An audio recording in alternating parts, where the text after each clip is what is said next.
So this is my banding wheel I'm going to show you on. Obviously at home, if you don't have one, that's okay. So if you're at home, if you're using a plastic or a ceramic bowl, you need to put paper towel on it and either spray it if you have a spray bottle, or else get it wet and stretch it out. It's easier if you put it on and do that before you add your slab to it, if you choose the slab method. If you're going to do a turtle bowl at school or at home, you would need to put, at home instead of at school, you would need to line it. So this is a bisque-fired bowl, so you guys at school, and you guys coming to school this week in my green group, you can make a turtle bowl by rolling up balls of clay and smearing it, if you want a bowl for like cereal, or just depending on what type of food you're making, ice cream. So you can do a slab bowl, where you drape the slab over the top, or a turtle bowl. So I'm not going to demo that, because we already did bowls, so you know how to make a bowl. If you need extra help, let me know and I can help you with that. Let's talk plates. So for you guys at home, if you have paper plates, especially small ones, 2 work better. If you don't have a paper plate, again, you should cover your plate with wet paper towel or saran wrap, okay? So at home, you would need to roll out your own slab of clay. At school, I have a slab roller that I will use and roll out the clay for you. That's one advantage. So the easiest thing to do at home or at school is to trace your form. So at home, you guys would be using like a paper plate or your plate, like a dessert side dish is good, because otherwise you're rolling out a lot of clay. But at school, I have plate molds. They're on the bookshelf over there.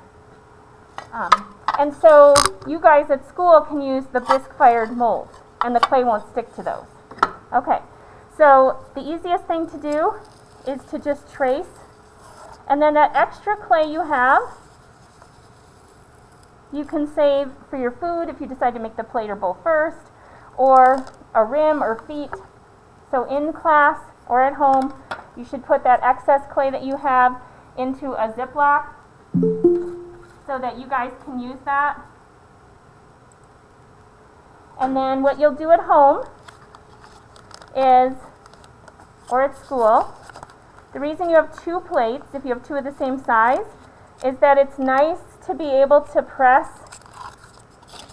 the top plate into it to get a good form. And then if you're at home, you can just let this either air dry and keep an eye on it, or keep it by the fan. I don't know what that is, probably burn out. Okay, now don't leave these rough edges if you want to fire it if you're at home, and just for good craftsmanship. So if you're at home, you would just take your sponge and smooth it out when it's leather hard. And then you can decide if you want to add texture or detail.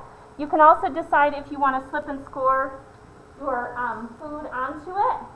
This one's a little big and bone dry, but your slice of cake. Or if you want it removable so that you could have your own plate to use later. So at home, that's how you do it. I'm going to show you the other method.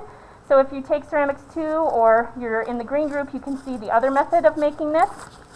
So we have a couple ways of making them. So besides a paper plate or a plate at home, this mold or this one, they're made of particle board and they work really well. So the way that these work is you roll out your clay and then you find some foam. So again, this is for kiddos that are able to come to school. And then you put your slab down. So for you guys in the classroom, I have fresh slabs on the counter over there. And then after it's on the foam, you take this one and you press and rock it around. Okay? Then you would put it by the fan if you're in the classroom until it gets leather hard. It's like cooking show. I have one that's leather hard. So it doesn't look much like a plate right now. See, it's not flexible. Oh, I did press some designs in the back, if that interests you. And so what we would do when it's leather hard is use this tool. So this is for kiddos that are in the classroom. So this is on the counter by the paintbrushes. They're called Sureforms. There's one with a little handle and a longer handle. My students often call them cheese graters. So you have to wait till your piece is leather hard, but it is so much better than trying to take like a loop tool and scraping away the rough edges. It's much better to use this tool, the cheese grater, and you use it, it's good to use it on a banding wheel, and you can trim it down and round the edges It makes these like little chocolate curls that would be cute on top of cake if you're making cake. And then you can go ahead and take your sponge that's a little damp and smooth the edges. When you're doing this, you want to make sure you smooth the bottom and the top. And then you can decide if you want to slip and score your food to it or just leave it as its own plate and set the food on top of it. This is what it looks like fired. I told you it was like a cooking show. So this has fire and glaze where they trimmed the whole edge down. So this would be for something tiny, like candy or a little cookie or something like that, that you could use for that. The other types of mold I showed you was the bisque fired plate. I have two types. This is called a coupe, meaning it doesn't have a rim. The rim goes right to the edge. And the other type of plate I have is a rimmed plate. So the rimmed plate has this rim and an indent. So for you at school, what you guys would do is you would trace, just like I showed you with the paper towel, put it on here, and then press this on top gently, take this off, and prop it by the fan till it's leather hard. The other thing you can do at school is if we don't have time, you can leave it like this, and you can take a piece of masking tape or a sticky note and write your name on it and your class period, class shape, and then I will put it away for you. If you leave this in the mold, even wrapped in plastic, it'll go bone dry by next week. Although I'll see some of you guys on Monday. So once this is leather hard, again, you would use the Surform tool and the banding wheel and trim it.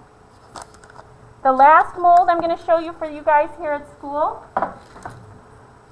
they are called plaster molds, and they're hump slump. So I showed this when we did bowls. So the hump is like a camel hump, and the slump is underneath, and you use them together. So the way this works is you take your slab of clay, and for you guys in the classroom, I already rolled them out and I can roll out more. I'm the only one that can use the slab roller.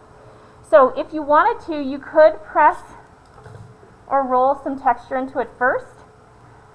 So you put the clay on top, and then after you put the clay on top, you put the hump on top, and you press down. And then you would take your needle tool and trim off the excess clay.